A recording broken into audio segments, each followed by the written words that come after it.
Hey everybody, how's it? Happy Halloween here. 2024, doing a Halloween stream here. And so the theme of it obviously is Halloween. Of course, whatever music you want to submit on the forum is whatever you'd like. But you know, the spooky ones, the ones with any kind of movies with themes that are Halloween, or any soundtracks that's Halloween oriented, scary, Dracula, even the macabre, funny ones, doesn't matter. That's kind of what I'd like to focus on today. But if I ended up listening to regular music, I'm just happy to have you here on Halloween. I know you guys could be doing other things on Halloween instead of hanging out with me. I have Herbie here is watching over the bowl of Happy Joy chocolates and Kyuk. And of course I got my peanut butter here. And I have my old man juice. Da-da-da-da. Put that right there. And I'm ready to go. And I'm glad you joined me. So we're getting close to having some seasonal fun going through the end of the year. And I'm glad to be able to bring this to you, for you, together with you here while you're here at Super Cool Beans. All right, guys, what do you say we get going? What we're going to do today is going to be our usual show format, which is going to be some donos, some wheel of cheese, some donos, some wheel of cheese. Take a break somewhere there. Continue it until I just can't do it anymore. My can't talk, or I'm coughing too much. You guys know how. What are all the signs of me folding up as we do this? So anyhow, welcome everybody. Let's get going. So the very first track we're doing, Makuzia, are you here? Are you lurking in the background, my friend? We have you starting off in pole position, and thank you very much once again for your kind donation. I'm appreciating that so much. Doc Doom, how's it? Welcome. So Makuzia, if you're not here, doesn't matter. We do and use. Makuzia has us listening to a track from an anime.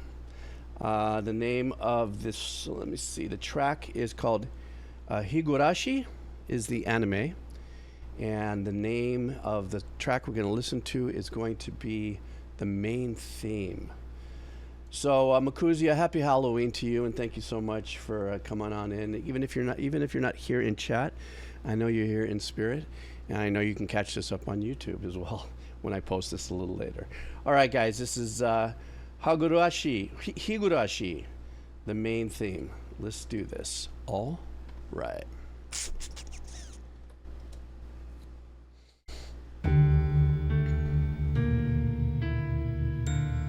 Oh, sticking with the theme.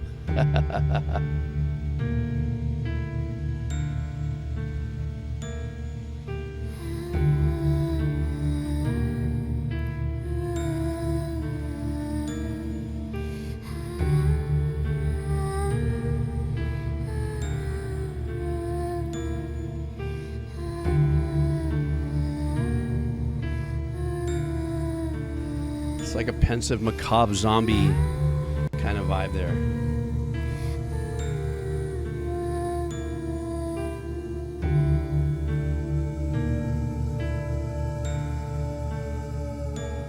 I like that whisper core. It is. It's kind of that zombie walking in the darkness, mist in the face.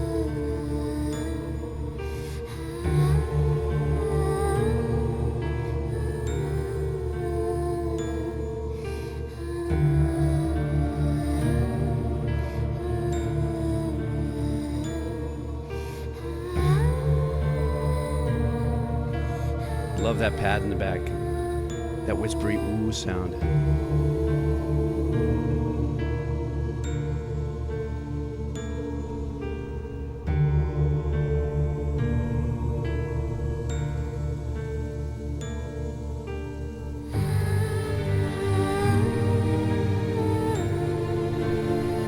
Wow,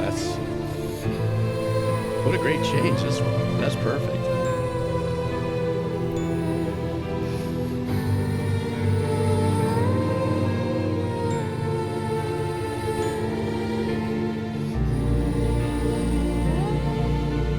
So if this is part of an anime, show. This must be some kind of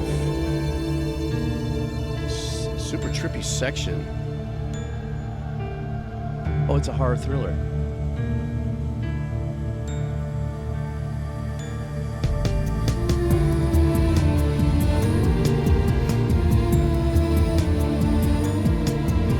Oh, this is badass.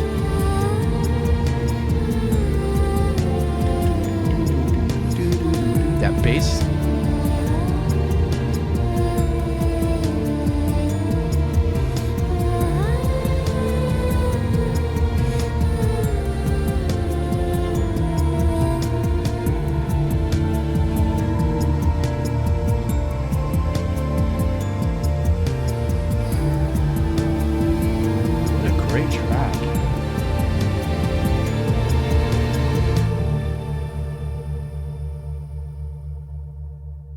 Oh, what a shame that it's over. I mean, the arrangement in of itself as a track of music, it could have gone on for another 3 minutes, and the way the composer built it gave it enough space to, you know, keep creeping up, no pun, you know, at least for a couple more minutes. That whole starting with that just real straightforward, you know, that's kind of like an indication of things will grow in a little bit. But that gives you already that a little bit of a creepy, like a very slow walking spider or something that's happening there. And then you come in with her voice that ooh, ooh. The whole even the tone, even the shape of her mouth was almost not quite strong enough for the ooh sound, but more like a And the melody, of course, was very spooky. And then as the strings came in, actually gave it a little bit more of girth. Could have used a better word.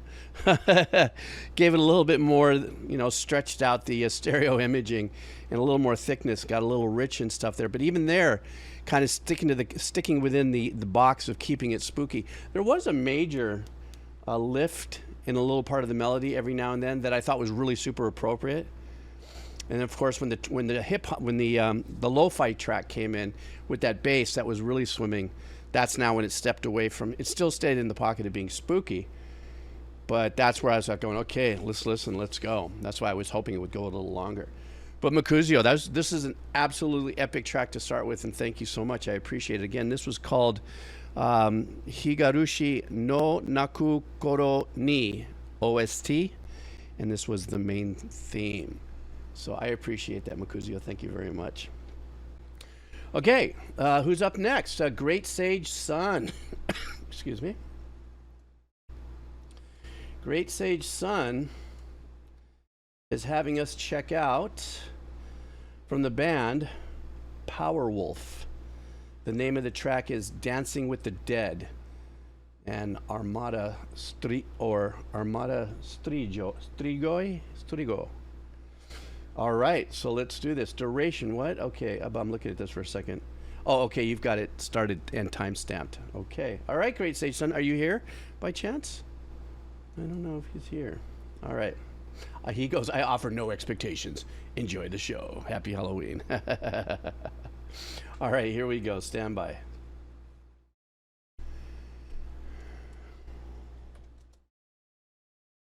Great suggestion. First of all, fully matches the theme. And it got me to sing.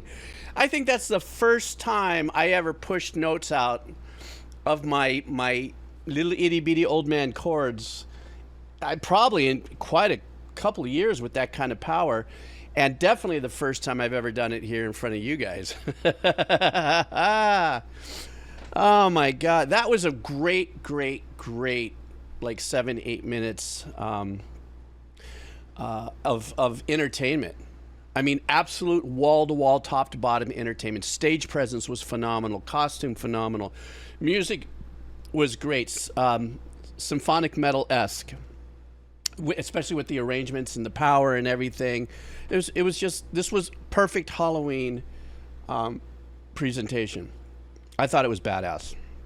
I really dug it. I think I hurt myself singing a couple of those notes, though. Oh my God, Quado's not Quado. You know, I know it's been removed, but Something happening here, and I might have re-Quado-ized. Quado might be making another appearance in 2025. I hope not, but geez. Oof. Okay, next up is DJ Tambor. DJ Tambor, how are you? I hope you're doing well. Yeah, Quado's Halloween Revenge is right. Okay, well, DJ Tambor's right there. Let's get it, he says. We are doing some music from a game that is called Driftland, The Magic Revival. The name of the track is Dark Shards.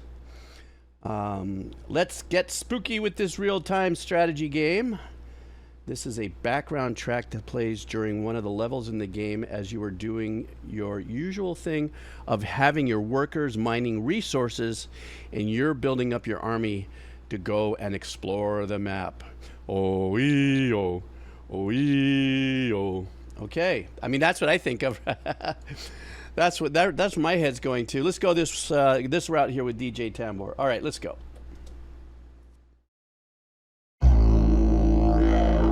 Ooh, didgeridoo does.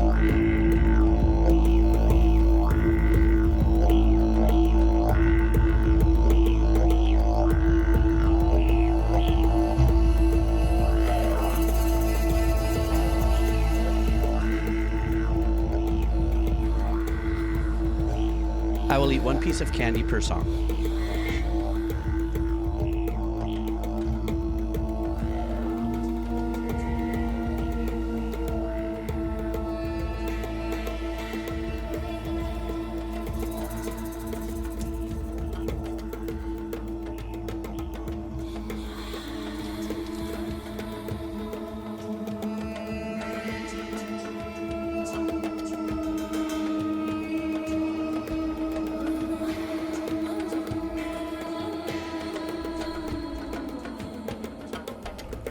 What a great Arabic vibe on this.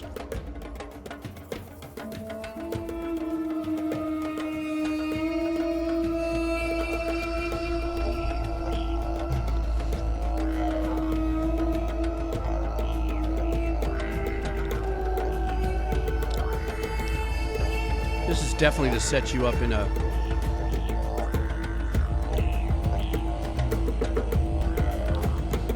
DJ, what you said in the description really makes sense with this music.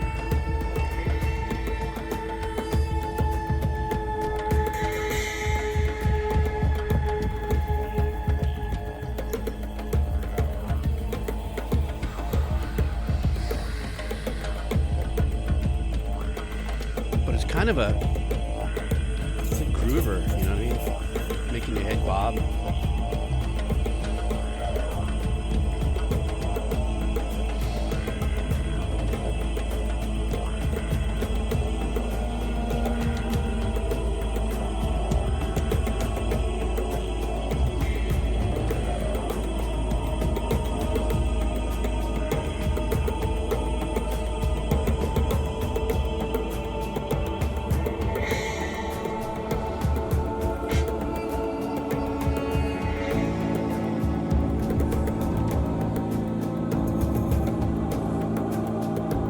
Has definite purgatory vibes, right? Ooh, that's nice. What's happening here though with the composer? It's almost like you're barely drowning with the water right here at your nose. It gives you that, and it gives you a second to breathe, and it pulls you back closer to the darkness.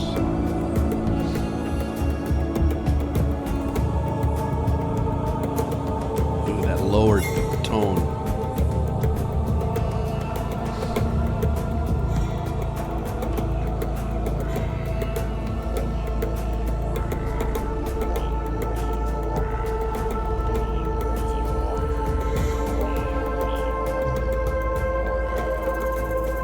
Great use of those ambient pads back there.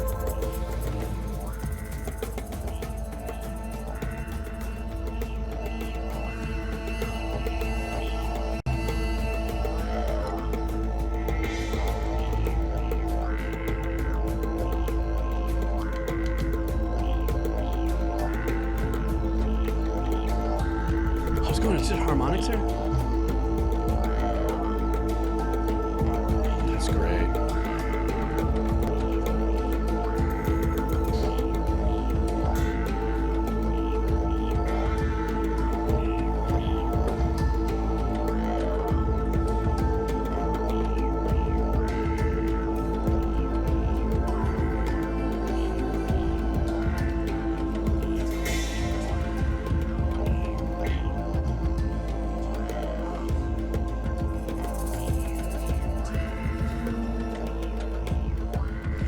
It has this track had kind of what I would consider kind of tribal voodoo overtones, like, you know, if you took like a heroic dose of something that the medicine man gives you to trip out, you know, and you're like going through a real super Alice in Wonderland style trip, but more of a tribal vibe to it. The nice little pulse that was set by the lighter percussions was nice, just to keep us in this kind of a thing. But that's like a trance, you know. So that's like setting the trance, and of course the didgeridoo.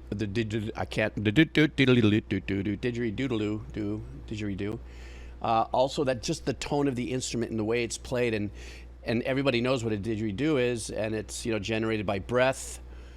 In your mind, you think of the you know, the Aboriginals of Australia, as they were playing that. Very, very ceremonial individuals, and would bring on, in my vision, it brings on, you know, them with the didgeridoo around a fire, around another group of, you know, very powerful, you know, let's say spiritual leaders or something, drinking secret sauce, and then, you know, drifting away. But I thought it was kick-ass. I thought it was a beautiful track. And it reminds me of some of the stuff. Every once in a while, I get I don't get my Halloween order of music until March, usually, from the publishers. You know, so I might have to harken back to this one and go, oh, what did they do over here? This was kind of cool. I do stand on the shoulder of giants, you know, so this was an influencer for me. How do vampires get around? You guys wanted bad dad jokes for Halloween? How do vampires get around? On blood vessels. Alrighty then. Okay, fail.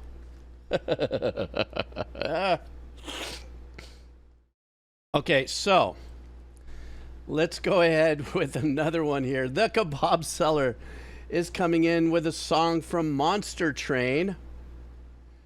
So stand by. Okay. Let me get this ready. You guys said...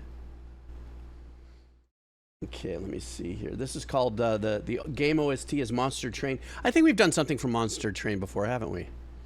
And this one's called Seraph the Traitor. And in his messages, I'll use this message to say hi back to everybody who's always said hi to him in the chat. But I was not there to reply back. So even Kebab Seller, because we know he's on a completely different time zone, he catches up on his donos on the YouTube posts, or maybe back on Twitch, and he knows that I always say shout out to him, and you guys say hi to him. And so here on the message, he's saying hi back to you guys here on the stream. So that's what he was saying. So this is a Monster Train, Seraph the Traitor, and let me see here. What do skeleton dogs like to eat? Milk bones.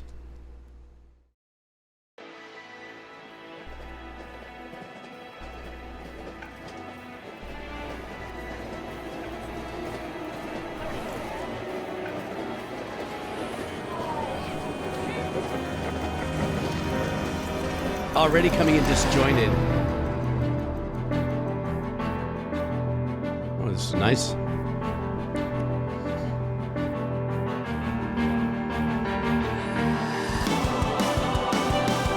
Wow.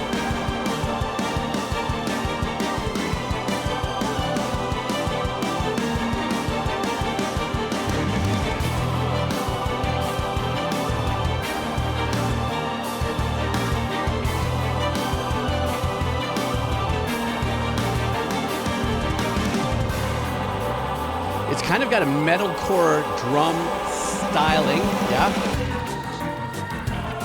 Oh shit.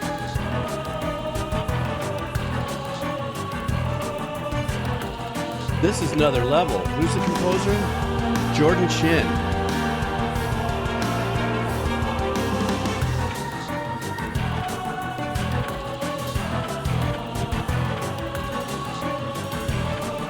Wow. Listen to a syncopation on that.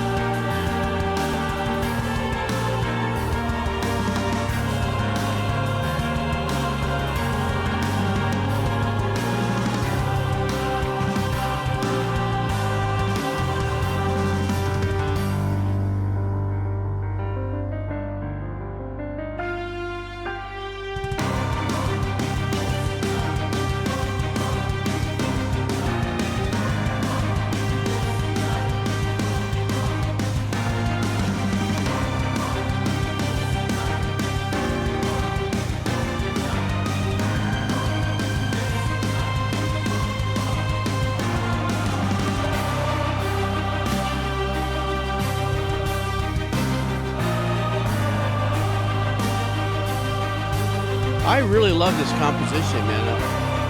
No bullshitting around here.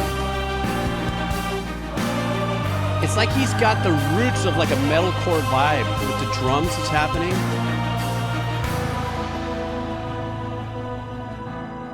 Great dynamics here, switching it up.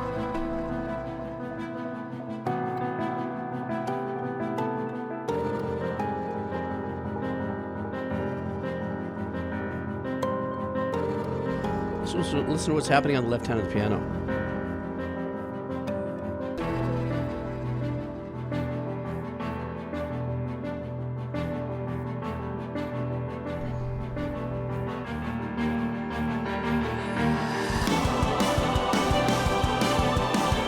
I mean, it does sound like he does have his MIDI double assigned.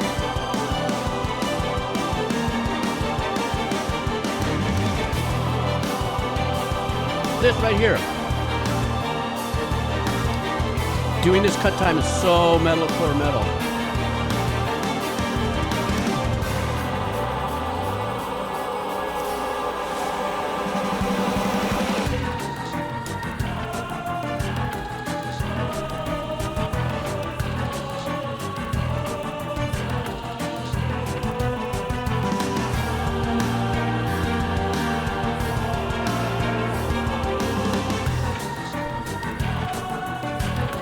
You know who'd have a blast covering this would be Dream Theater.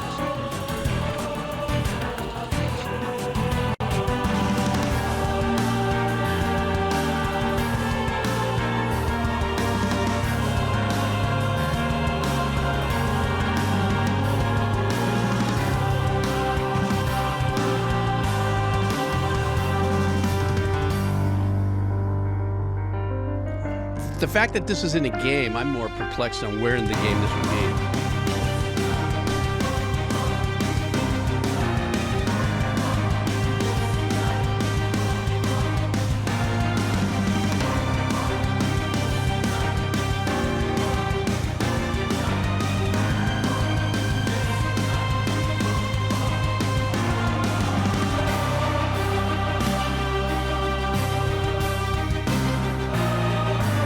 Never heard of a deck builder. What is that?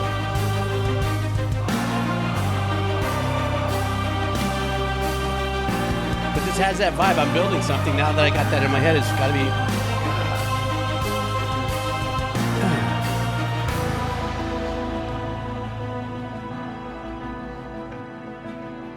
Oh, deck of cards. Oh, I see. You know the old saying, it's not the size of the deck that counts, it's how you play it. Sorry, that was so bad. Kebab Seller, that was a badass track. That was really, really super cool for me because the composer really got me. He like caught me off guard with the drum work. Not only the fact that he was using kind of metalcore style arranging on the drums, but the sound of the drums, as well as the syncopation of a lot of stuff that was going on there, very chuggy. Could have had very Arcspire, you know, bands that do a lot of really super slick what's the word I'm looking for? Because it's syncopated kind of work with their chugs and stuff and their riffs. That, like, I feel like the composer probably has a little bit of a love affair with like metalcore or stuff like that kind of work, like part of his total fiber. 'Cause a lot of the stuff that was happening too, I mean, like I said, this could have been something that would have been, I could have heard it flipped into kind of a Dream Theater kind of vibe, because all the great piano work would have been a Jordan Rudess, is his name? Rundis or something. That guy's just another out of this world piano player. But like, I felt the vibes. The only thing that was missing was, you know, both John bass player, John guitar player type, you know, support for it. But there's just the way it was written and the way the composer took the time with the drums and that kind of writing. I thought this was really super, super badass. Very well done. Great blend of using vocals and pads, but then, you know, the ostinato work with the strings. Even though I will say that some of the stuff, it sounded a little bit like it was taking maybe some of the piano MIDI work, and then you copy that and you assign it to strings, that's not a bad thing. That's actually a great composer tool to do. Just sometimes it's very hard to find the string sounds that'll match, you know, the vibe without it sounding too cheesy or anything like that. But yeah, so but that was great. Oh, got a quick message from my bro Turnip. Yes, of course, the driver, I can skip. A matter of fact, that's funny because I was going to do it next, so I will. I'll skip it, and what do you want me to do? Save it for the next run? I could do that for you, no problem, man. I'm very flexible. S. Dixon, how are you? We are going to do a song. S. Dixon wants us to check out a track from He Is Legend. Didn't we just do one the other day that I loved? I said flexible. Is flexible something bad?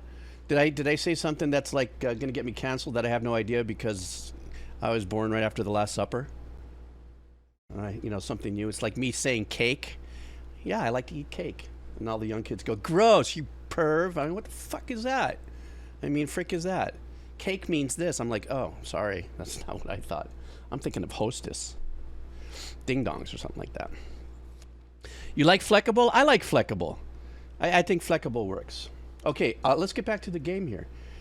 He Is Legend by S. Dixon. Dixon, are you still here? There you are. And this track here is called I Know His Fangs. And so, stand by for a second. And the message is Halloween horror vibe, not directly weenie, though, so okay to skip. No, that's okay. That doesn't matter, you know. But I like your call to action with the fangs. As a matter of fact, who gives Dracula most of his candy at Halloween? Do you know? Do you know? His Fang Club.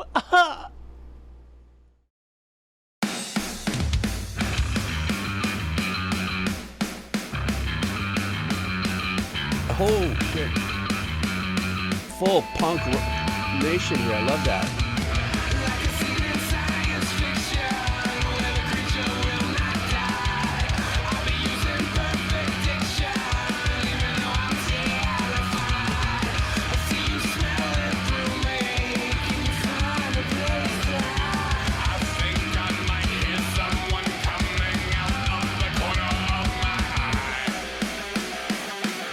Got kind of a Primus vibe. Well, until now.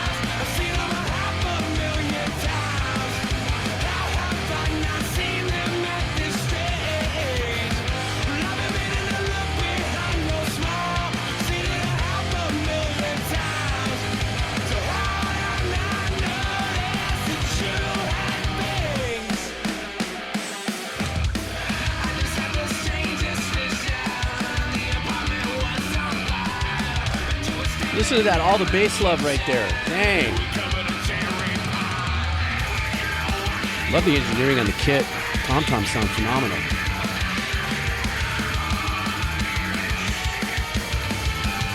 Right here's where I got the Primus vibes.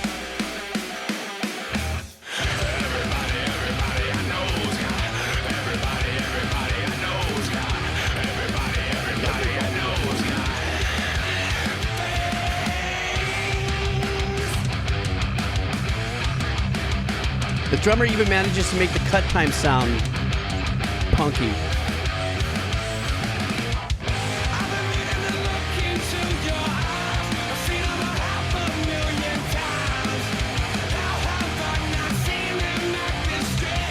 Ah, great sound of the guitar.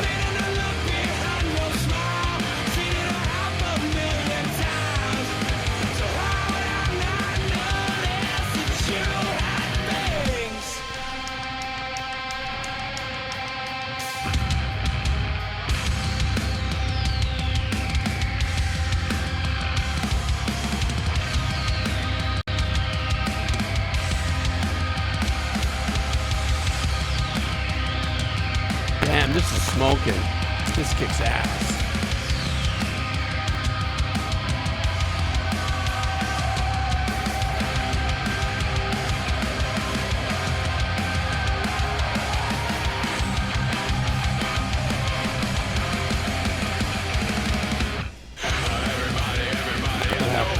I love the bottom of the voice.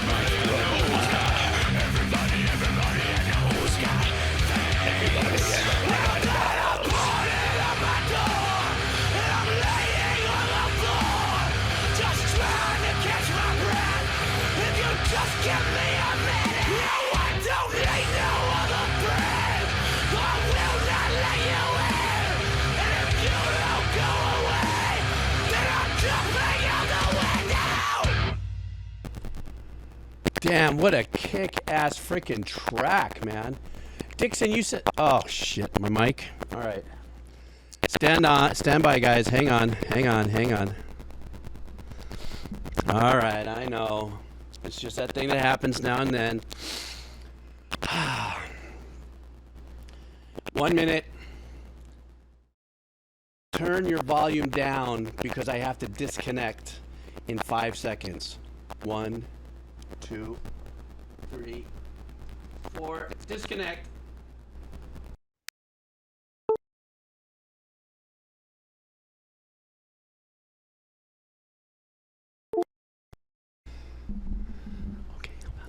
Okay, how about now?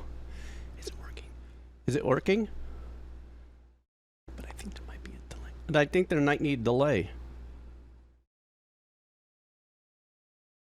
But if you can't hear me.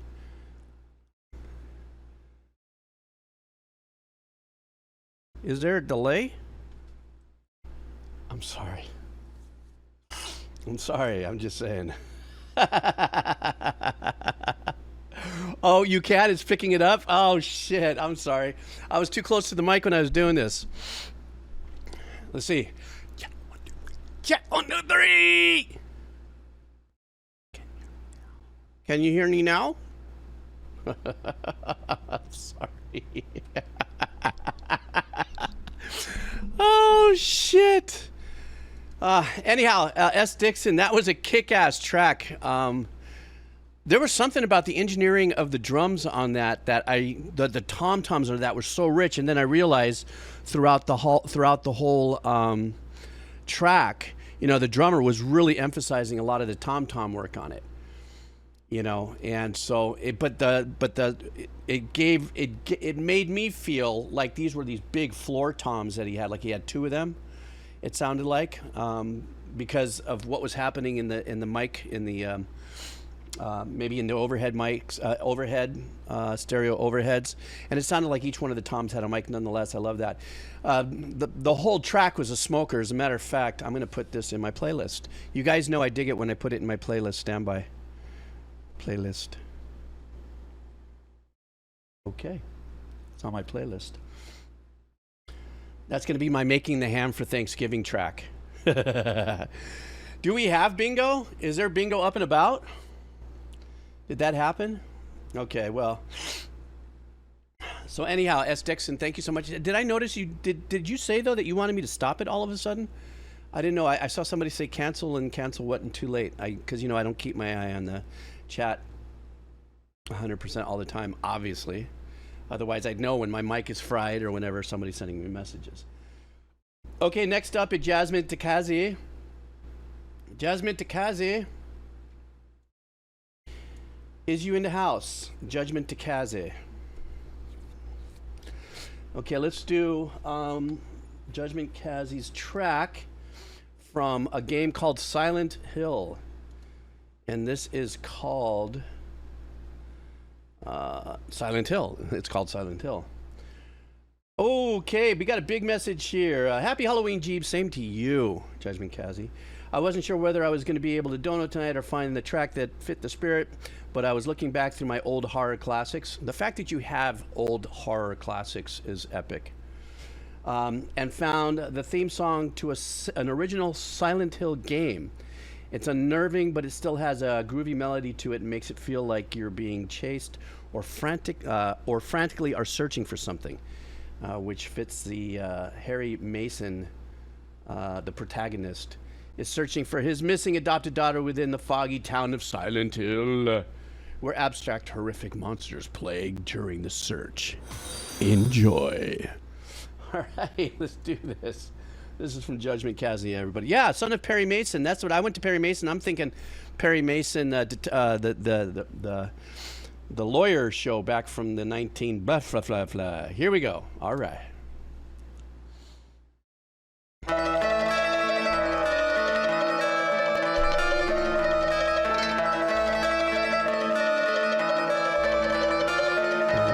Sounds like it's happening in Italy.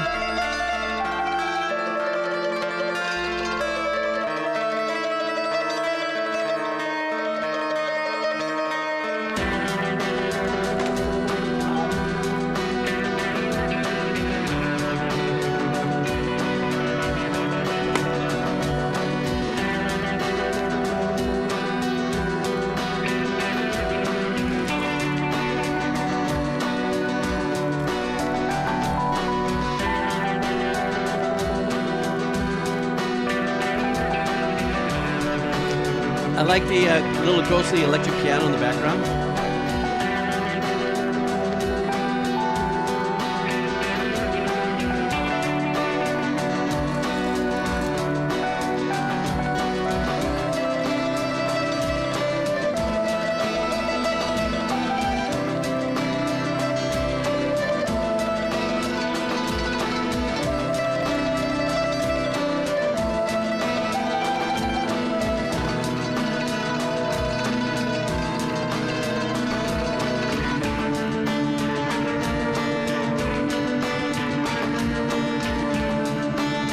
Little 007 vibe there.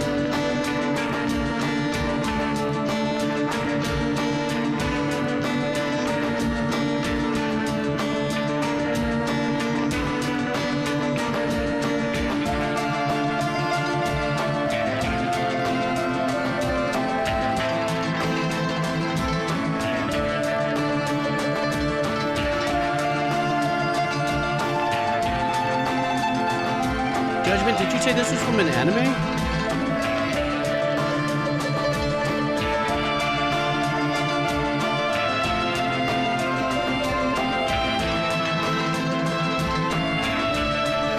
I like how the arrangements take over in the melody. Oh, it's a game. It's a horror game.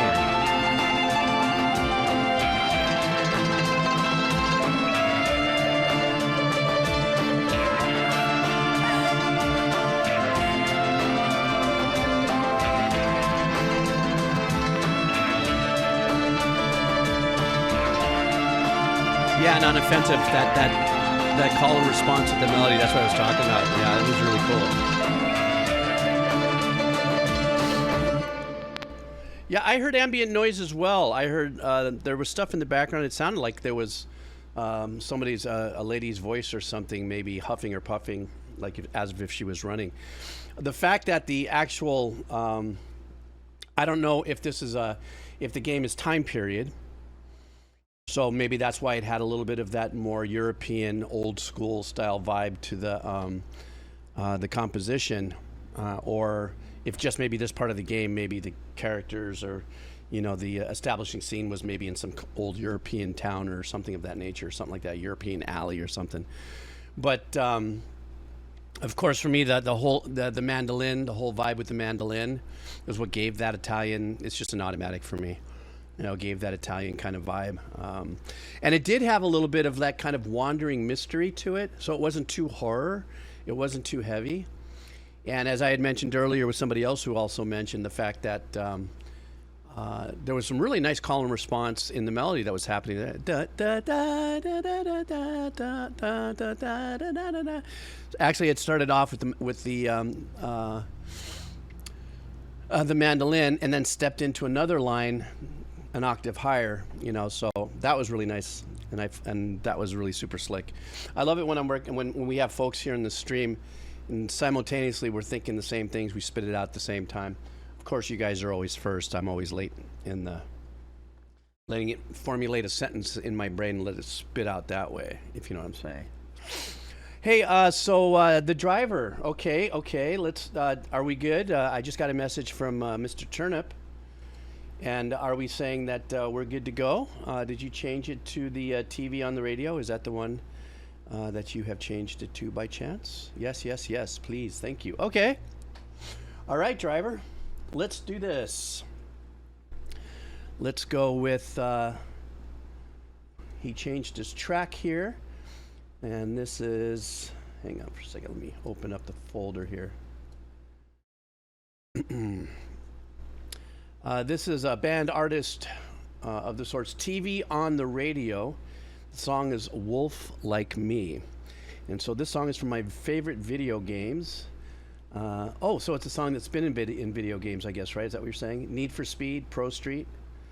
Not really an expert on spooky songs, but this one's about being transformed into a werewolf, so I figured close enough. You probably did kind of hit that on the nail.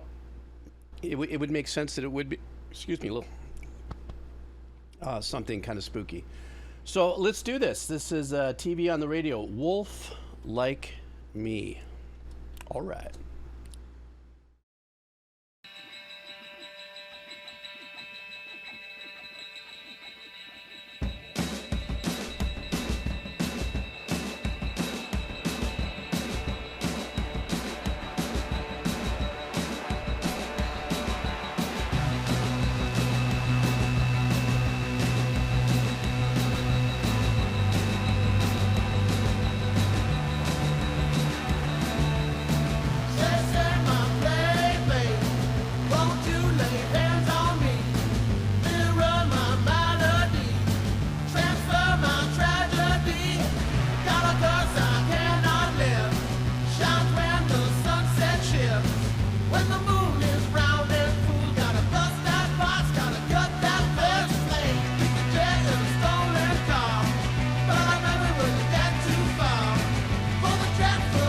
Yeah, this has the vibe.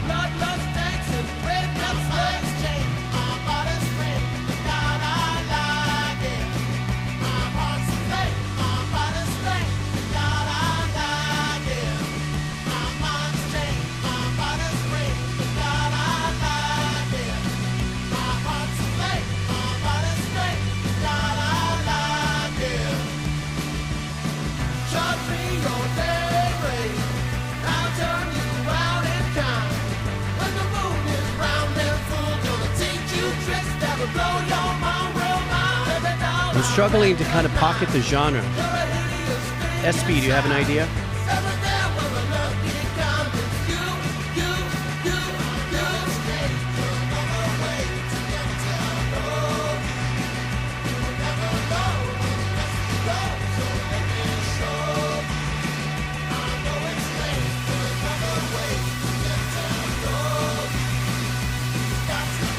Oh, industrial indie. Okay, got it. Or alternative, yeah.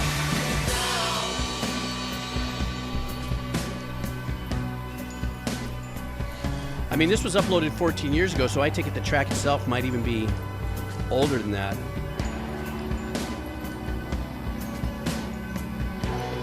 Heart Rock, that's another good one.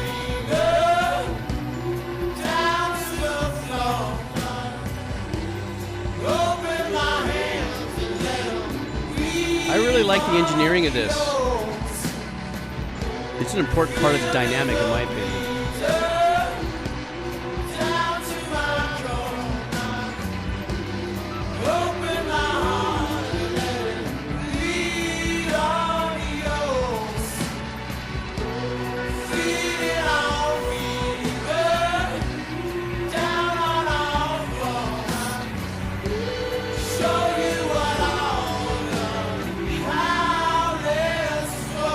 Yeah, and the voices are like tripled. Actually get that nice texture to it.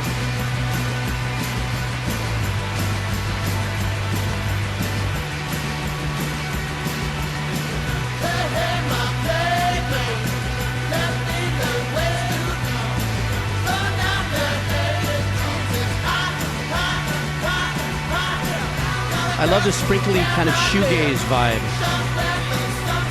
I'm just talking about the continual guitar that just keeps it all ambient and hanging out there.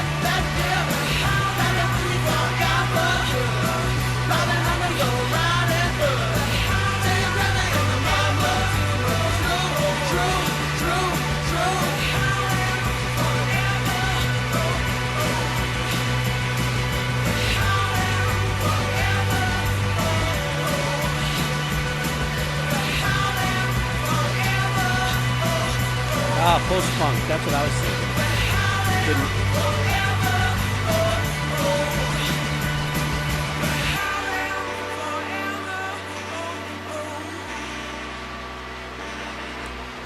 Is there such a thing as industrial post-punk?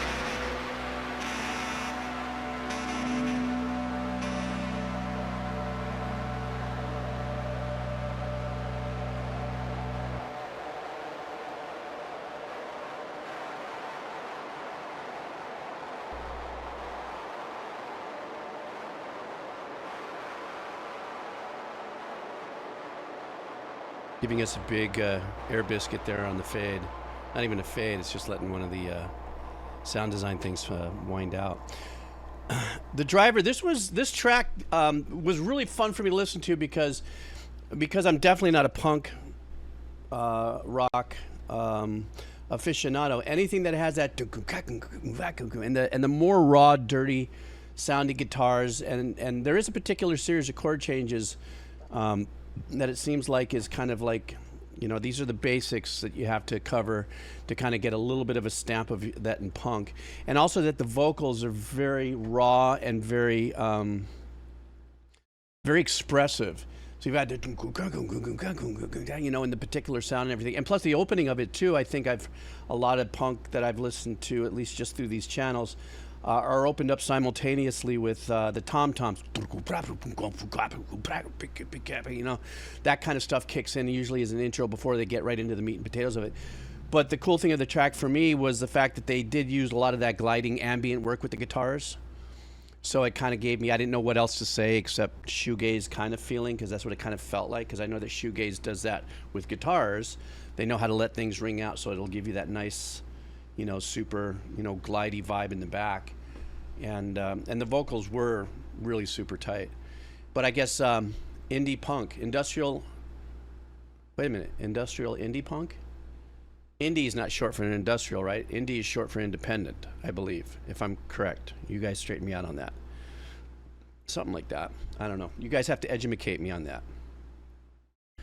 All right, well, I'm glad that you slid in here on the change, because I was told to put a pause on your, how do you do? Yes to what, SB? I said a few things. Oh, independent. I'm sorry. Got it. Indie is independent. Okay. Indie is indie. Okay, sorry. Independent, not industrial. Okay, I get it. Should have used my head a little more. That's what happens. Doc Doom. Oh, Doc Doom's in the house. Dance with the Dead. We're going to be doing some synthwave right now. And let's see what Doc Doom has us working on. Are you here, Doc Doom? You hanging out? You hanging out? Or India? Doc Doom wants us to do a song called Wolf Pack. And this is called Dance with the Dead. Fresh, recently released, he says. This was just released last week and features the group Gunship.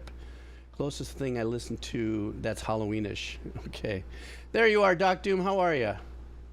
Did you have it on in the background? You heard me mention your name. You ran in, you stubbed your toe on the corner of the chair. Did you hurry it up and typed, I'm still here. All right, Doc Doom. Here we go, man. Happy Halloween to you. Thank you very much for the dono. Let's do this. Bringing it here into our Halloweeny session. Let's go.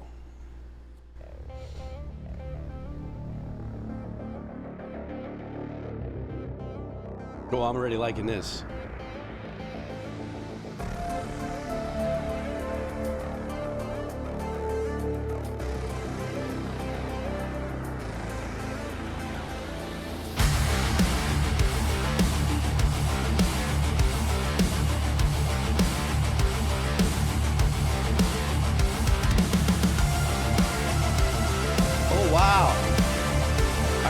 like this.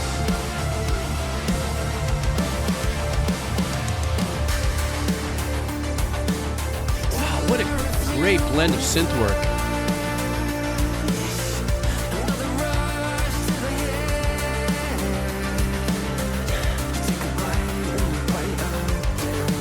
Took the words out of my mouth, driver. Got that 80s synth vibe going for sure. Do you hear the bass line under the heavy sequence?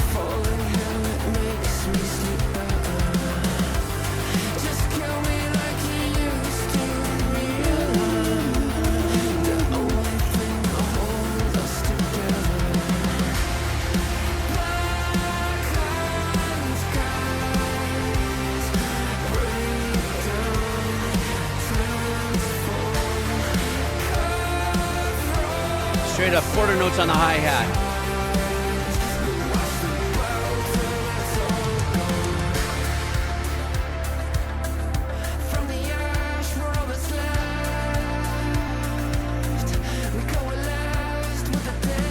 God, just a touch of Duran Duran. Can you guys hear that?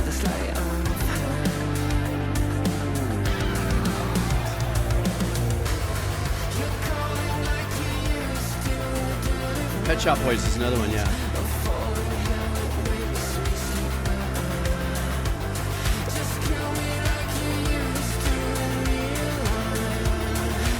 Bass player's just driving that sucker down.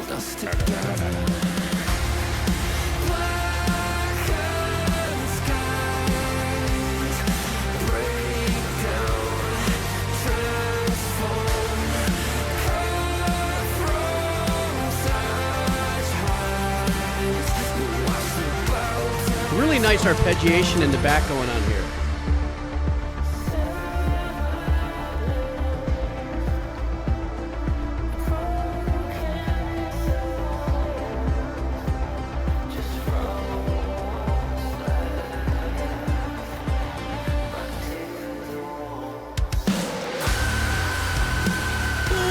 Ooh. Give us the people's elbow there with that breakdown.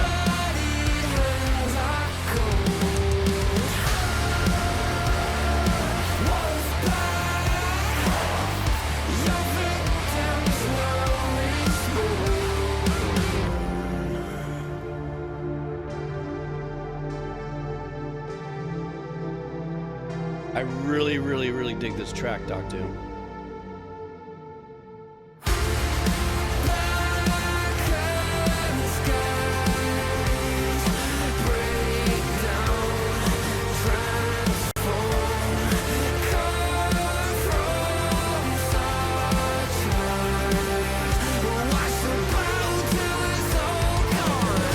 Oh, that's what they call it, the drop. I say breakdown.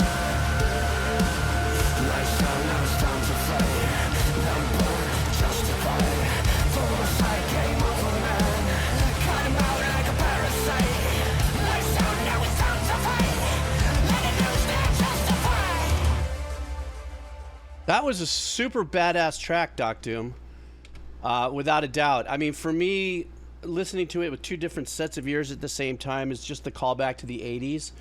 I think anytime you do something synthwave-esque, you know, it all resonates from those sounds, so you can automatically tie it to movements.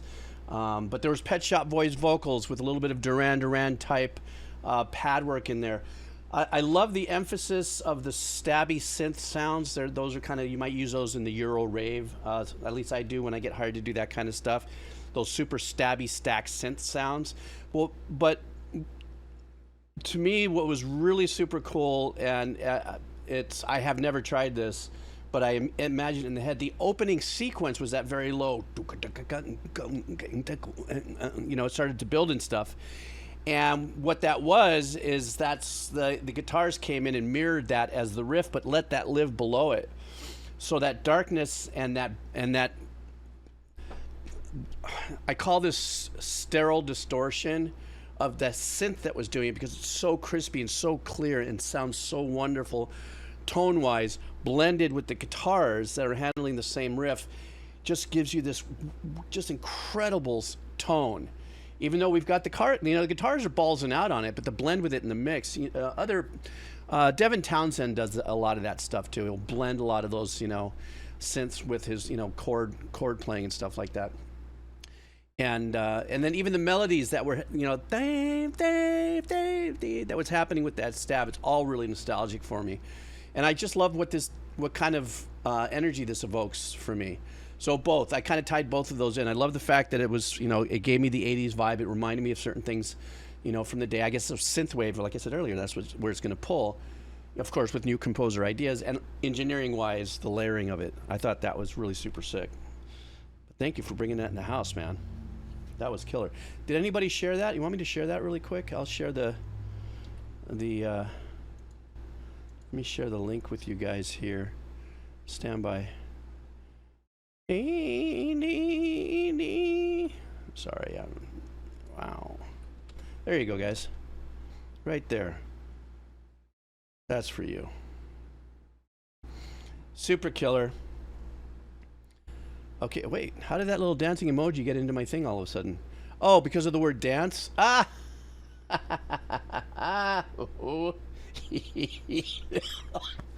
Ooh, shit. I don't know if I've re-injured myself. If I sprained my my quadoism. Dang. Okay, next up we have Kairu. Oh my goodness. What kind of medicine do witches use on their warts? I don't know, but it's not working. Sorry. That was worse. That wasn't even a joke. That was stupid. That was just stupid. But Kairu's reaction suggestion is not. Kairu wants... Oh, this is a classic. Good on you, Kairu. And Ray Parker Jr. was a great... He was a neighbor. I used to work at a place called Studio Sound in North Hollywood, and then he had Salty Dog, which was down the ways a little bit, I believe. That was his studio. Just a fun relationship with studios, all in neighbors and stuff. But anyhow, this is Ray Parker, Ghostbuster theme. Are you guys ready? And thank you so much, Kairu. This is like the perfect, for sure get my video blocked suggestion. No, I'm kidding. I mean, it probably will, but it doesn't matter. Here we go. Ray Parker Jr. Here we go with Ghostbusters. Wow, how's that guy's vest? That was Halloween in of itself.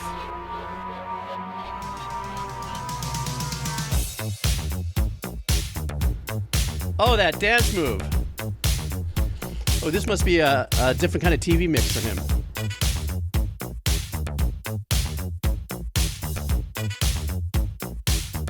Oh my God. If there's something strange, you're sleeping in your bed.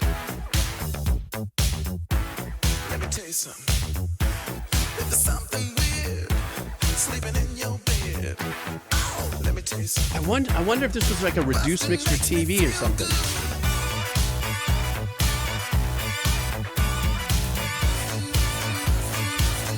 Maybe it's a remix?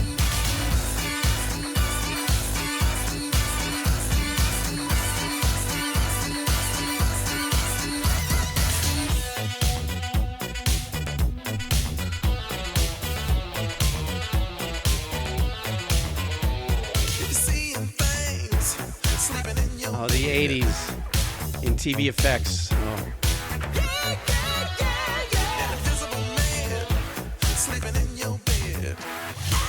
Let me tell you something.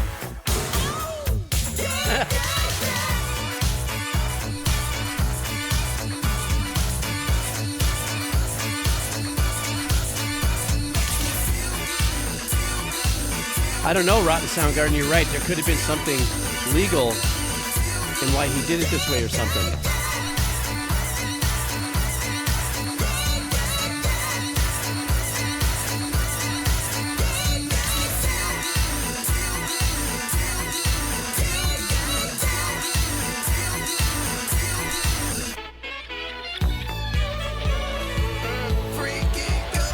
Ah, 17, small 17.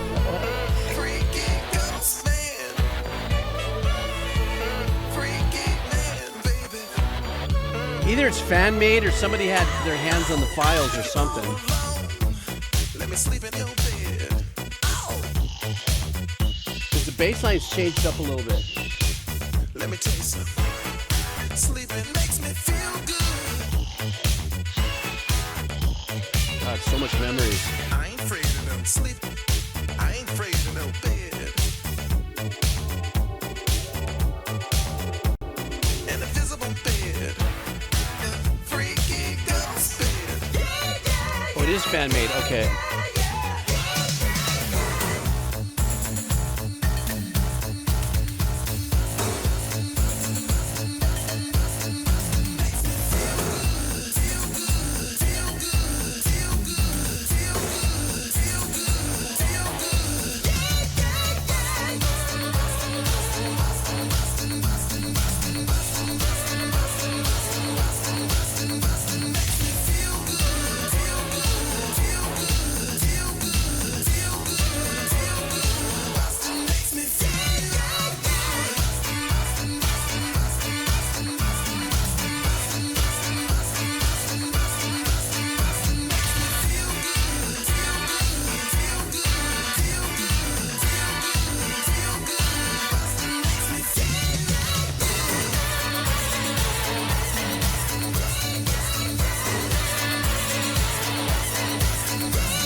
Feel good.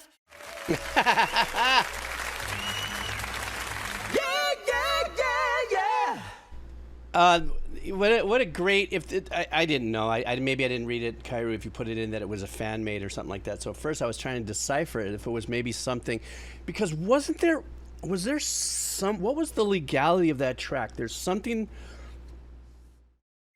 about that track that reminds me of some kind of legal a thing that actually had to do with the way the song was written, or maybe somebody else did it later and copied his. What was that? Anybody remember what that was? Like if maybe somebody copied his track. Oh, I Want a New Drug. That's right. That was a big thing, man. That was a big thing, because I mean, even I actually recall sitting in the studio with the engineers, you know, just in our own place, going, "Oh my God, is this a cop?" You know, it was just kind of almost like a Vanilla Ice Queen thing that went on there. Nonetheless, great legendary track, absolutely nostalgic. Whoever the person was that did this, fan cut Kairu, did a great job, you know, with the imaging. You know, there's a lot of hard work in there. And if this person maybe got, I don't think he got a hold of the original files, but however, you know, there's technology out there now. This was put out in 2015. So before that, there was technology to be able to remove a master vocal from, you know, a track, though it may not be ultra clean, and then you could actually use it and tack it, you know, into your own arrangements. So nonetheless, he did a great job. It was really super entertaining. Yeah, in my head, I was really busy looking at the cut and everything, going, wait, what's going on? Until I realized it was a fan. So what is it? The guy behind the Ultimate Showdown of Ultimate Destiny. Oh, he's a very well-known guy that does this kind of stuff, I take it. Yeah, the Vanilla Ice one was super egregious. I could not believe that anybody in his camp didn't say, bruh, you're going to get so hammered for this. And I'll never forget where I watched him on, I don't know, VH1 or MTV or something. And you just can tell when sometimes people don't have musical sense, or maybe they misread what it was that would encapsulate a copyright infringement.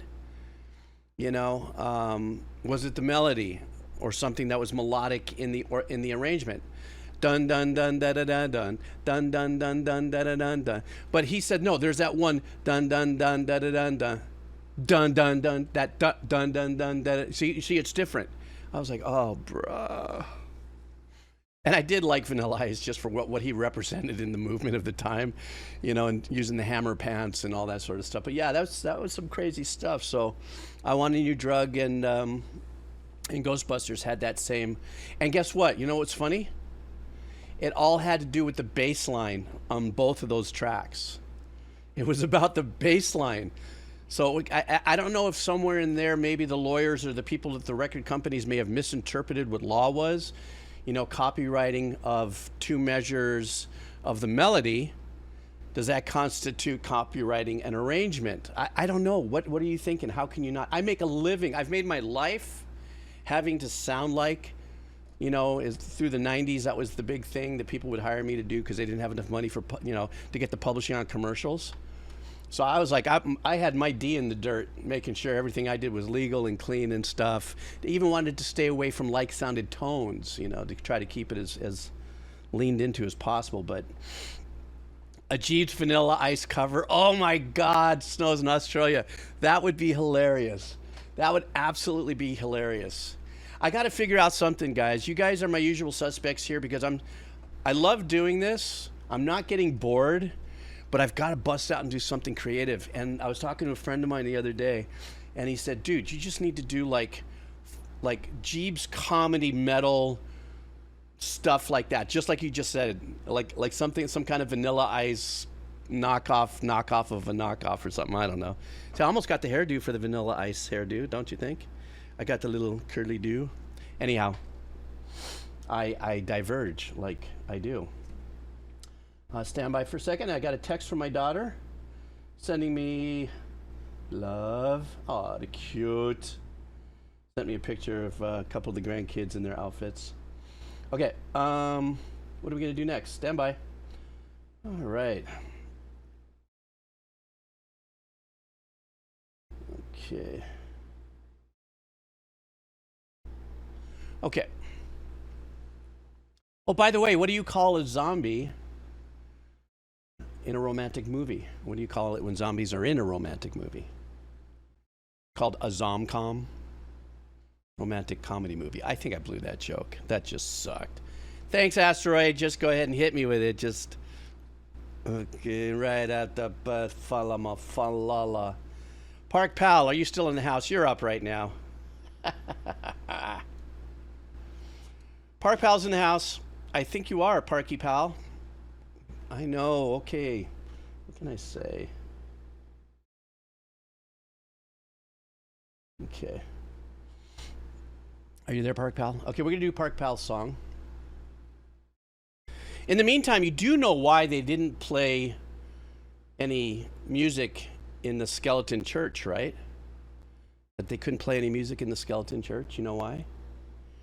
Because they had no organs.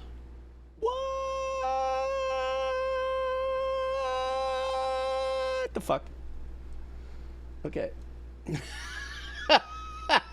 Make me laugh. Somebody needs to clip that shit, that's for sure. Oh my goony goo. Okay.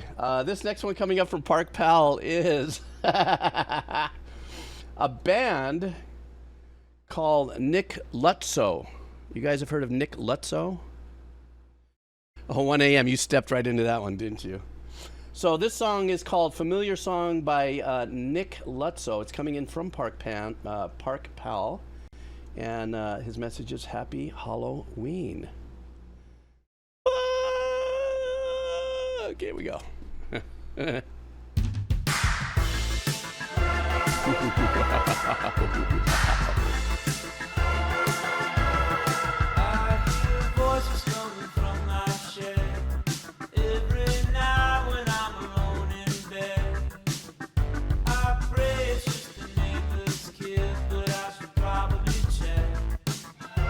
I like how the vocals are engineered.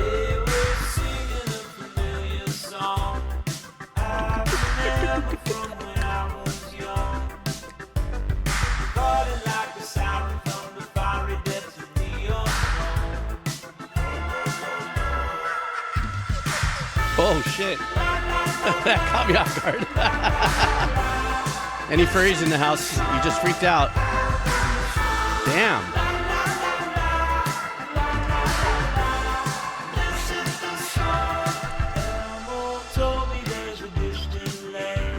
Bruh. If I found that in my barn, I'd be running.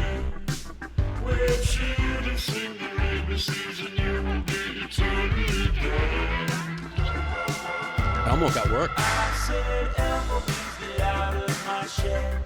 He said, I won't leave without you, my friend. So I wrapped my hands around his neck and squeezed.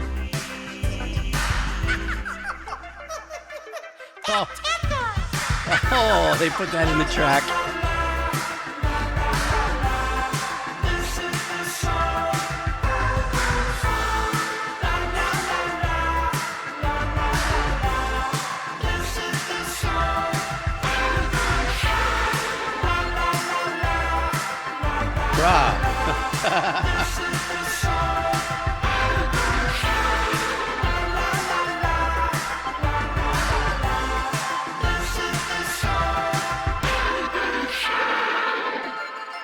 Great. Now I'm going to have nightmares when I'm going to go see the dentist.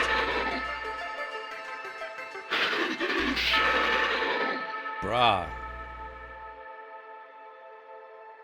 Oh. Is this the part of something else? Like another movie? What a trip. That was definitely a trip. Super macabre track. Definitely had the earlier. I don't know how long ago. This was released a couple years ago, so it was fairly recent. The call into Elmo, man, that's definitely going to mess up anybody's head for a brief Halloween minute. If you were down for Elmo, the other side of what's in the trash can. But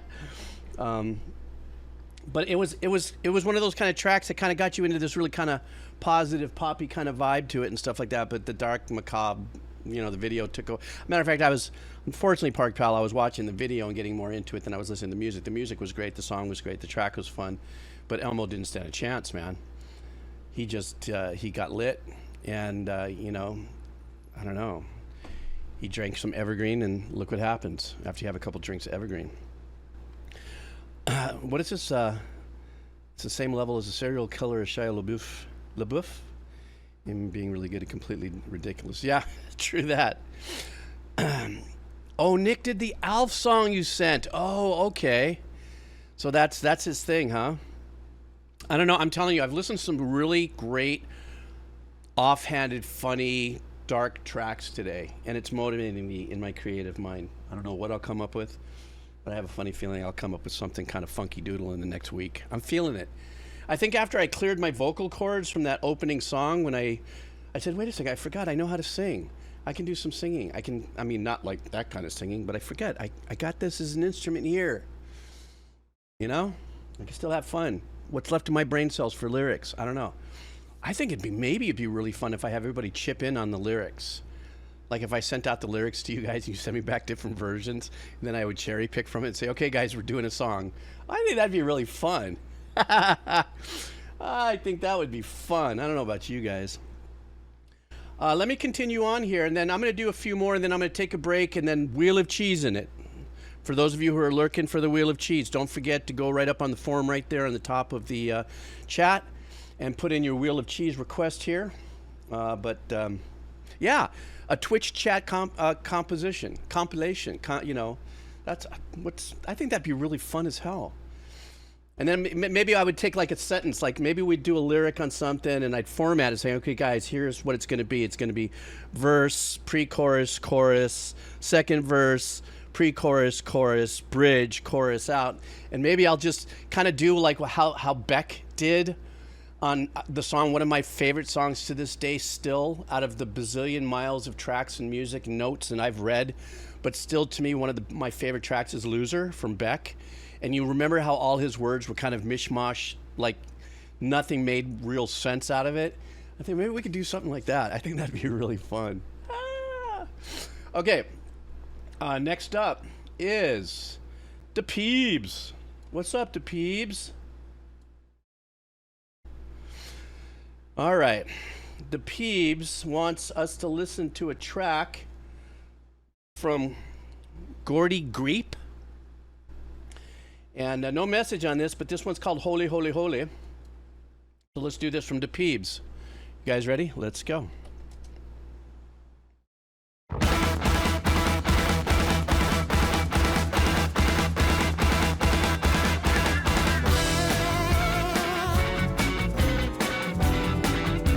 Kind of had like a Prince opening though. There was a little bit of that.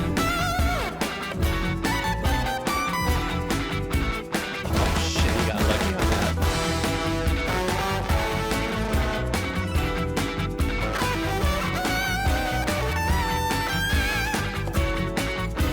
That guitar tone with the lead work. I could tell you were lonely from the moment you walked in. From the Quirky. way you had your makeup on, from the way you've done your hair. Something like this. I can see myself doing something like this. Down next to me, from the way you ordered your drink. From the moment you put your hand on my knee, I knew I'd have you with ease. What a great bowling ball. Come here often. Do you know how this thing works? Bruh, that's 2 strikes in a row for him in the video. What the hell? Different man every night. Don't tell me I'm the first. You must have heard about me. Everyone knows my name. Everyone knows I'm holy. I'm horny, did you say? Or holy? Oh, holy! All the revolutionaries, all the jihadis. Are they green screening all his strikes? Around the world I'm holy.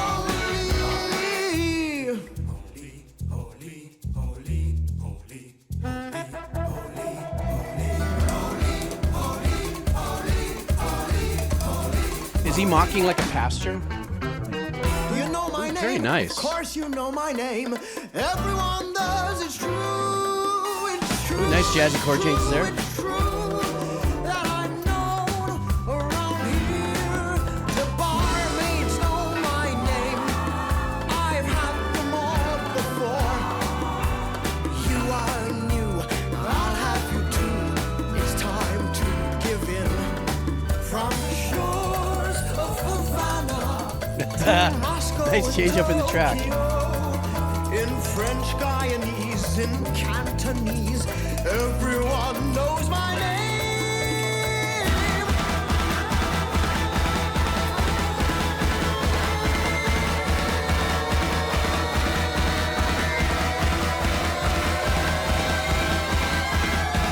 All the revolutionaries, all the jihadis too. All the jihadists too? Okay.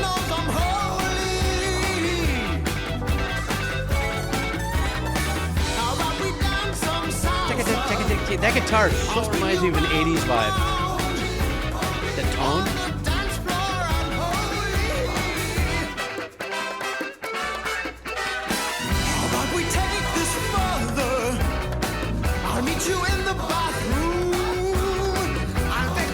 Horrible form on the strike.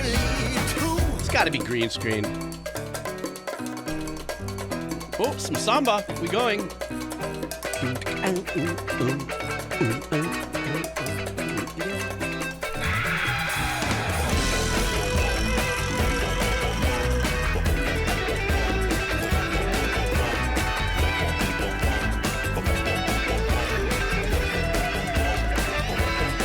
Sexy jazzy chord changes and funness inside the arrangements. I want you to get there no later than 10.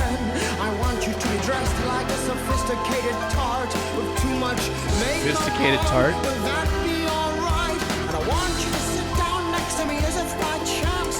I want it to seem like we've never met before. How much will that cost? I want you to look unsure of yourself.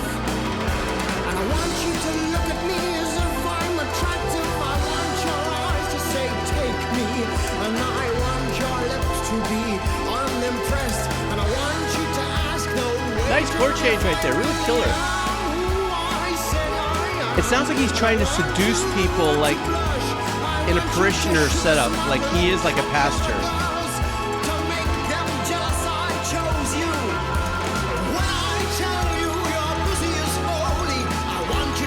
What is holy? Damn.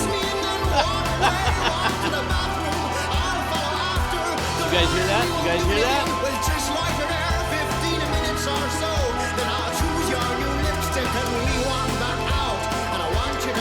Oh, my cat.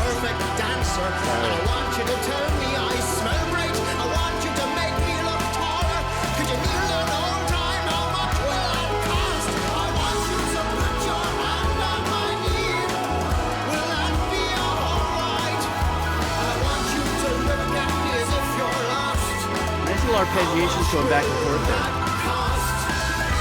Thank you so much. We'll meet the same time next week and the next week after that too.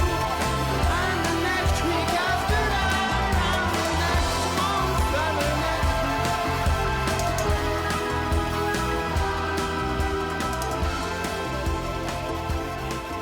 next. Wow, DePeeves, thanks for sending this up for us. I found it really super entertaining. But I couldn't tell if it was like, it kind of seemed like it was kind of a mocking of a, lyrically, and the way the video was doing its thing. It sounded like it was a little bit of a mocking of the seduction of maybe a pastor of a church, you know, come and look at me this way, and I want to, you know, kind of vibe. I don't know if that's what it was. But let's see. It doesn't say where he's from. Let me see if there's any more information on him. No, it doesn't say right here. What's his name? Geordie Greep. Let me take a quick peek at it and see what Geordie Greep's all about and where he's from. I thought the track was really well produced, though. There's a lot of motion going on in there. Geordie Greep is from. He's an English musician. Doesn't mean that he's from England, but I'm saying that's what it must be. Oh, there it is. Okay, my friends from UK, Walthamstow, United Kingdom, and his music is considered black MIDI. Oh no, the name of the band is Black MIDI, or a band he was in, something of that nature. So, but I guess he's very well known for his being, you know, a lead in his endeavors. Anyhow, yeah, that's where he's from. He's from England. I guess the UK.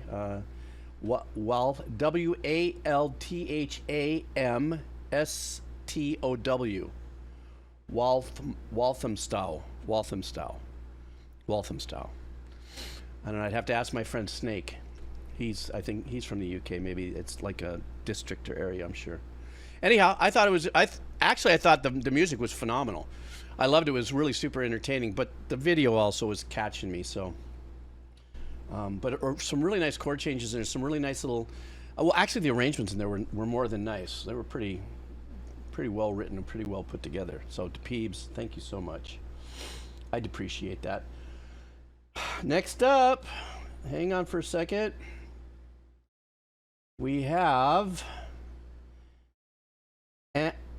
Anteater. What is it? Anteaters Eating Giants. Anteaters Eating Giants.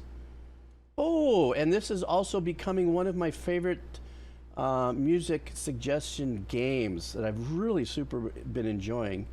You guys know that. So now I'm going to give this a really heady listen because I love the composing here. Of course, I've only heard 2 or 3 songs from Warframe. And so we are going to be doing a track here called Party of Your Lifetime. And the song is On-Lyne, Lyne. So it doesn't have a message here of what it is. This is Ace Combat 7 Magic Spear plus Daredevil orchestral version. So I don't know if this is a fan remake or what, but I do love music from Warframe. So if this is you guys let me know if this is fan done or if this is part of the. How do you do? Everybody come in, everybody to the party.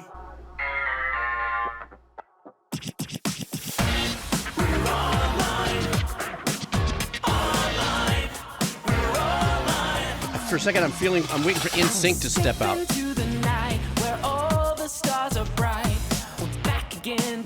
Boy band, right? Exactly, Cyclo. You and I said that at the same time. Something wild's in the air. I just know it. Apparently done on purpose that way in that style. Quicker, keep it on track. And once we hit the scene, there's no turning back. Oh my God, that bell turnaround passage is so Backstreet Boys.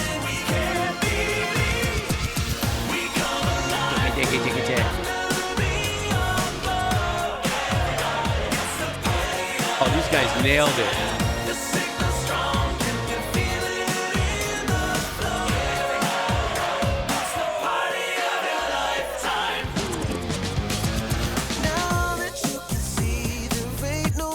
Oh, there's Justin Timberlake.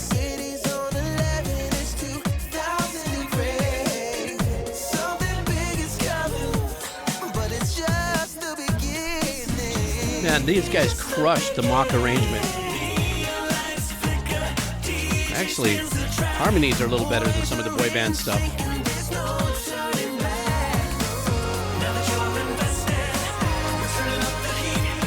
The name of the band was On-Lyne, L-Y-N-E.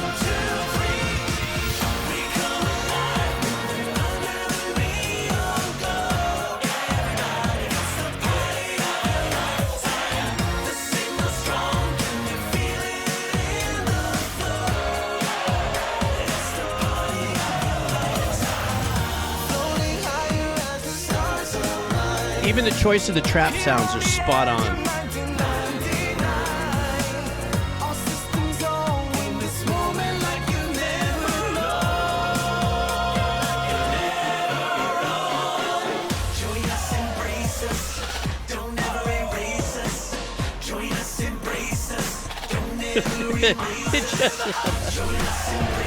I took the green pill this morning, all right? That's nice. On-Lyne's in the house to bring the party of your lifetime. Even that reverse hit, freaking brilliant. These guys killed it.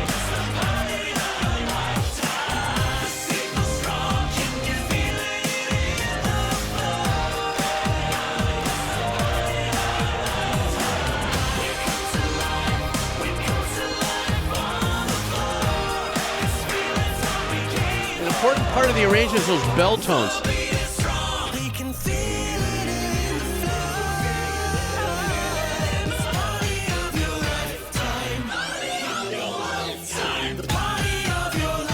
Those hits with the kicks.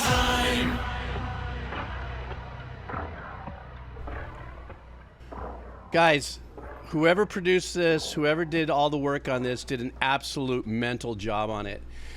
It got all the right tones in that were used during the boy band days, especially, like I said, the bell tones and some of the descending or turnaround arrangement, patterns that were going on. But here's the thing, though. They got all that just spot on with the arrangements, the melody, everything was just so rubber stamped. But these guys did level it up. It sounded fantastic. It sounded better because I think there was a few other sounds in there that are implemented that are more current, wider ambient sounds, also with more current engineering techniques. The background vocals sounded phenomenal, and there's also some other, arrangements. There's telltale arrangements with a, quintet of this nature of boy bands that you're going to hear, and then you can go too far and you can get into, a cappella band stylings, and they were right in the middle of there. They added a few other things in their arrangements I thought that were just pretty sick.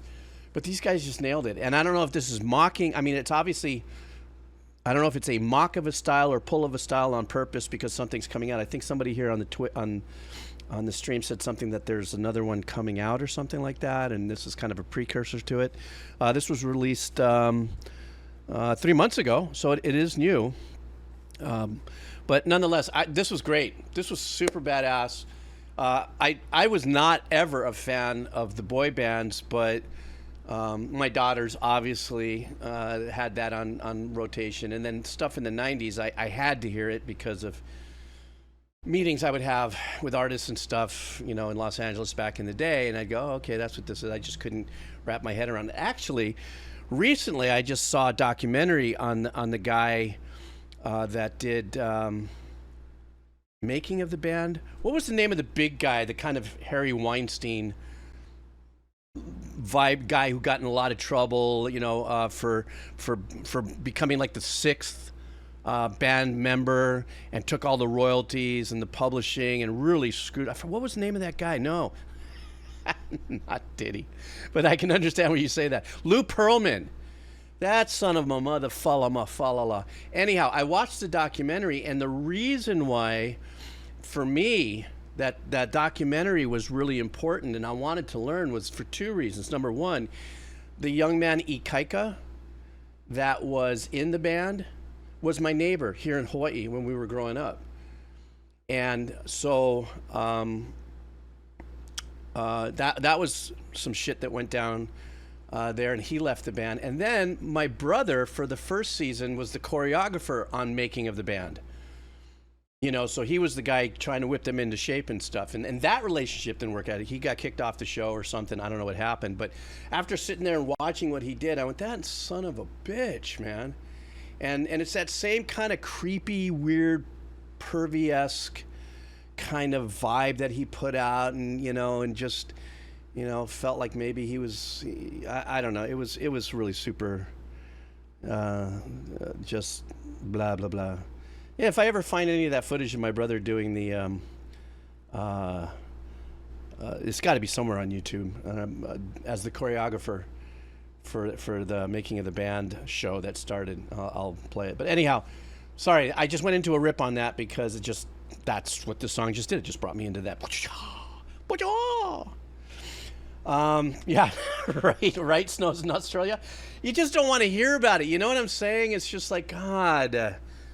It's just bad enough, but that you know, the whole story of the entertainment industry from all angles, be it movie, film, TV, music, and stuff, is there's always people who are going to just thoroughly abuse their power and stuff to, oh, you want to play inside the game? Do you come over here and tie my shoes, cupcake? You know what I mean?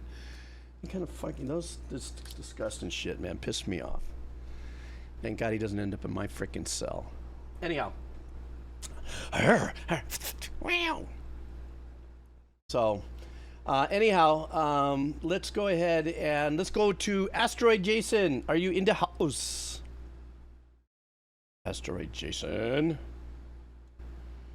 Hey, you're lurking. I know, there you are. How are you, buddy? What's going on? So, Asteroid Jason has us doing a game. Listening to some music from... Whoops, let me scoochy doodly doot doot. This is from a game called Bioshock. And this is the main theme, Bioshock main theme, and Welcome to Rapture, performed by the Danish. Oh, wonderful. A live performance by a symphony. You guys know how much I love that. Thank you so much. Bioshock is a spooky game about a lone survivor of a plane crash and an abandoned underwater utopia city. Okay. Let me take a look here. It's Halloween, so the kids are all sending stuff through here. Okay.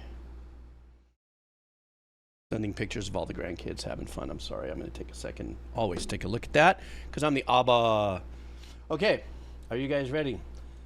This is from the This is from the game Bioshock. Let's go.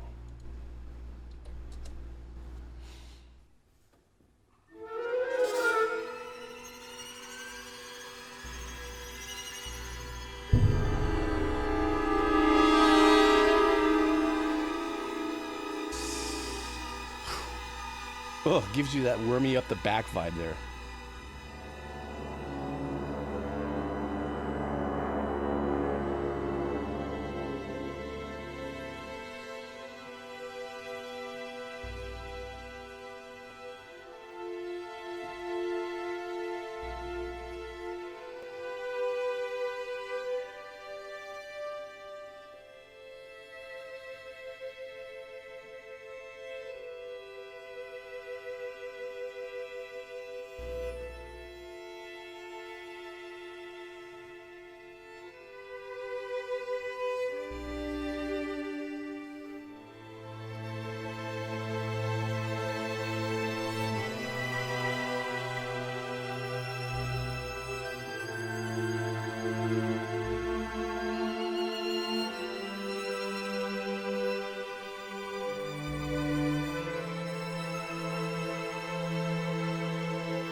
See his note way up there.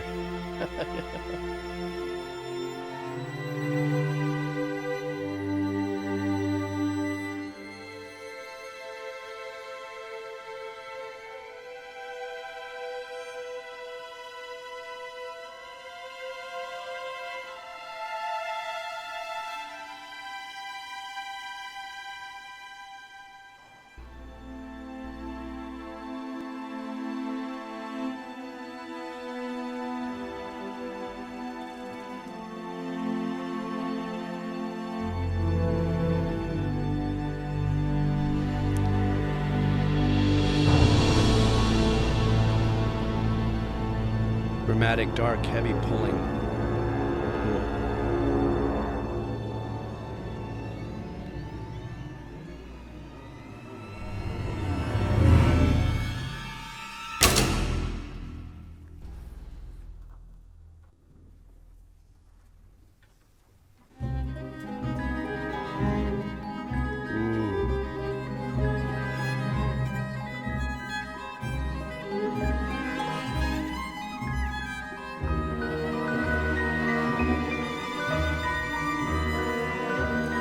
So the Celeste and piano are playing that in unison.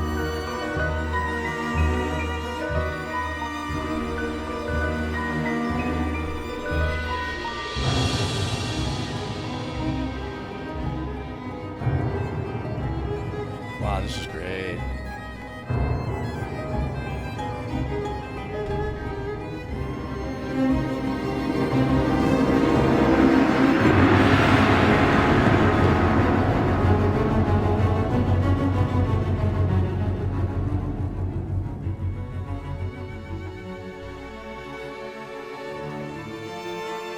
I wish I could show you the music on something like this where you show the dynamic, what it looks like on paper for the musicians to, as they're reading, tells them when to be quiet and pull back and get louder.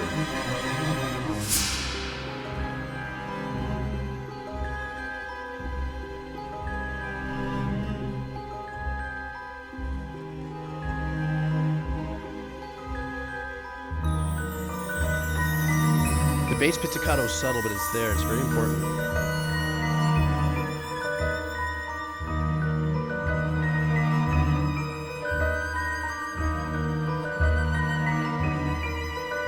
Perfect Halloween track.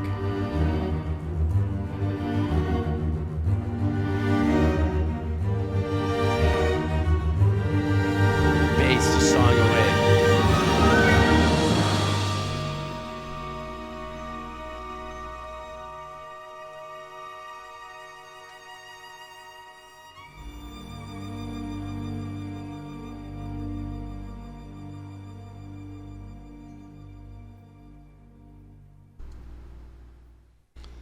Beautiful, well done. That was fantastic. You know, the thing about, I wish everybody at some point in their life gets an opportunity, if it's in your wheelhouse, to sit in front of an orchestra and just let that move you in a big room like that. Having all this unique energy from these instruments being played that's all natural and organic, unprocessed, and there's so many different kinds of techniques that could be used in the performances and the dynamics and stuff. It's absolutely mind-numbing. But I think one of my favorite things is when it comes to watching with you guys, you know, when I'm listening to a piece of music, is in my mind, you guys heard me say this before, the notes are kind of creeping through my brain on what that might look like on the score, on the lead score sheet. Or the main score, or each individual. Like for instance, when there was that cutaway when the cellos were coming in kind of hot, and then all of a sudden they pull back, you know. And of course the conductor is up there going, you know, and saying, "Come down, pull back, come down," or however it is, forward, like lunging a little forward to bring up the energy, lunge in forward, coming in, and then just kind of bring it down, and then slowly bring it down while you're conducting and stuff like that. But that that is in reflection to what's written there. So you'll see this decrescendo or a crescendo, you know, mark or something like that. But, you know, you still have to move with it when it comes with a conductor and the rest of the. Oh shit! Oh, Quado thought he was going to make a guest appearance there, but no, canned him. So, yeah, SB, isn't that amazing? It sticks with you too from here. Okay, I have one more on the dono. Then I'm going to take a break and we're wheel of cheesing it through the rest of the session. Okay. So for those of you who are hanging around for the Wheel of Cheese, I got one more here. I need to take about a 10-minute break, and then we're going to wheel and cheese it right out of here, you know, for the next remaining part of this session here, okay? So we have one more left here from Rotten Soundgarden. And are you still in the house, Rotten Soundgarden? There you are. Of course you are. For those of you who are lurking in the background, if you don't know what the Wheel of Cheese is, it's when you put your name in there, a song you want me to listen to. It goes on a form, and I get this wheel, and I put your name on it, and I spin it. And if it lands on you, we do your song. The rule is nothing over 7 minutes. Anything over 7 minutes gets punted. So please be sure that you remember that. Okay, Rotten Soundgarden, here we go. What are you apologizing ahead of time? Uh-oh. What are you gonna do to us, guys? Rotten Soundgarden's already apologizing for the track as it is, so I have no idea. The name of the artist or the band is Portal, and the name of the song is Curtain. It's not Portal from the game, right? This is Portal the name of a band that I'm not familiar with. Let me see. Portal hails from sunny Brisbane. Oh, so it's a band. Okay. Hails from sunny Brisbane, Australia. So, of course, they play dark, ambient, extreme black metal. Saw them live when they supported Marduk, and their show was The Experience. Let's see. Portal Curtain, Portal Hails. Okay, very good. Let's go. Let's do this. I love it when they give me a warning or they apologize ahead of time. Here we go. Ooh. Okay.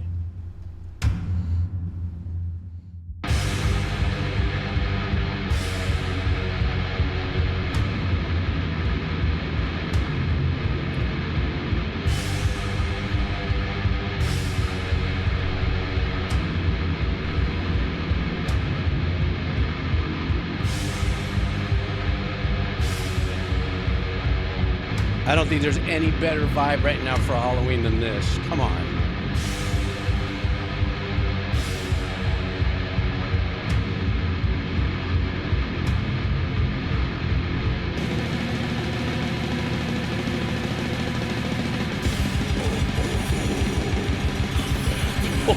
Oh, shit.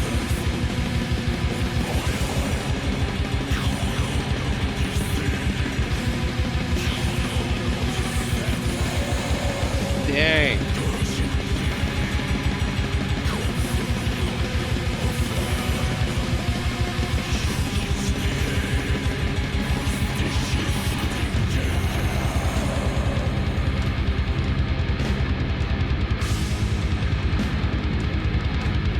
There's nothing more death-defying than what we're listening to. This is just the most gnarliest of all Halloween tracks on this whole session. No two ways about it.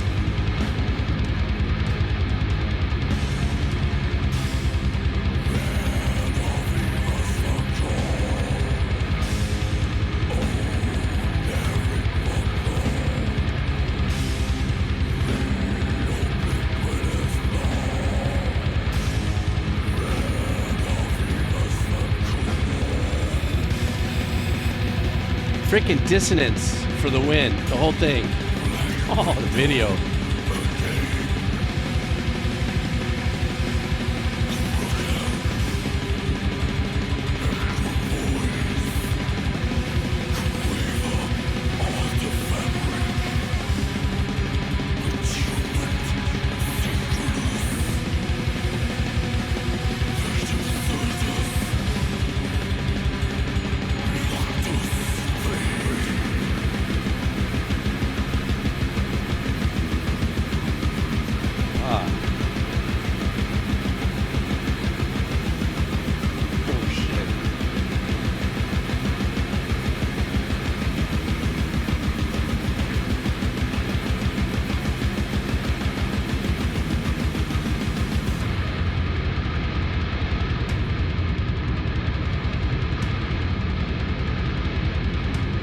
Is that Marilyn Manson? Oh.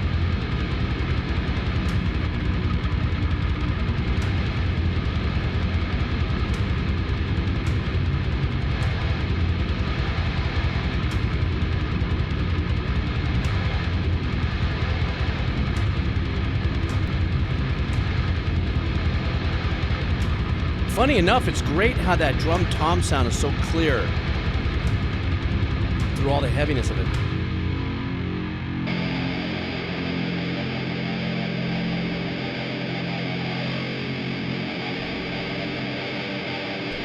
Wow, this is gnarly.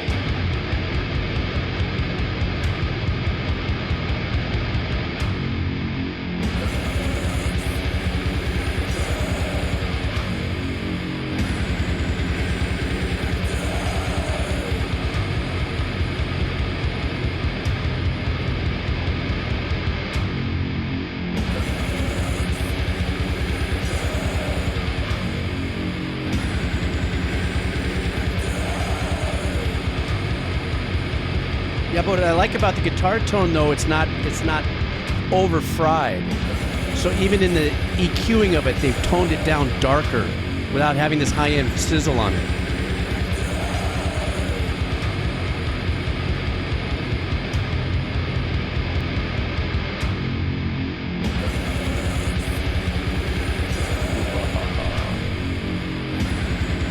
Wow, that looks like my last colostomy.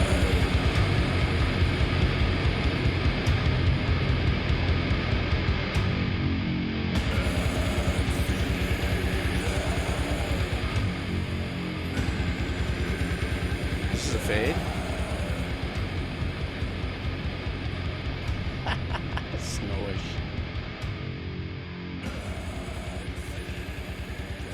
Dang.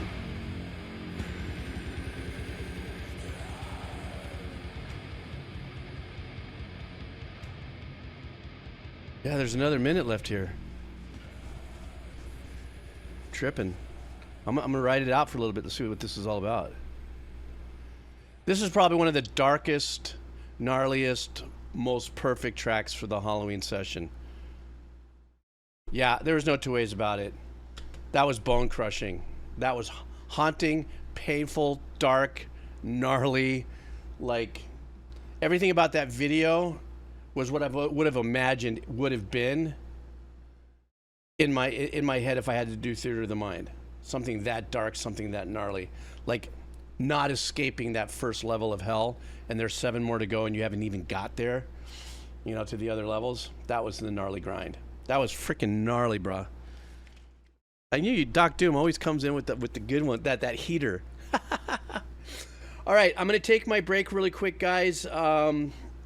Crossface Buffalo, I got you. Coming back at you when I come back, and then it's gonna be Wheel of Cheese. So you guys hang in there, all of you Wheel of Cheesies. If you've got your songs in there, super cool beans. If you're just sitting around and lurking, you've been waiting for Wheel of Cheese, you haven't done it yet, the form on the very top right there in the chat is how you do that. So go ahead and do that. Let me stop my hard drive for a second. And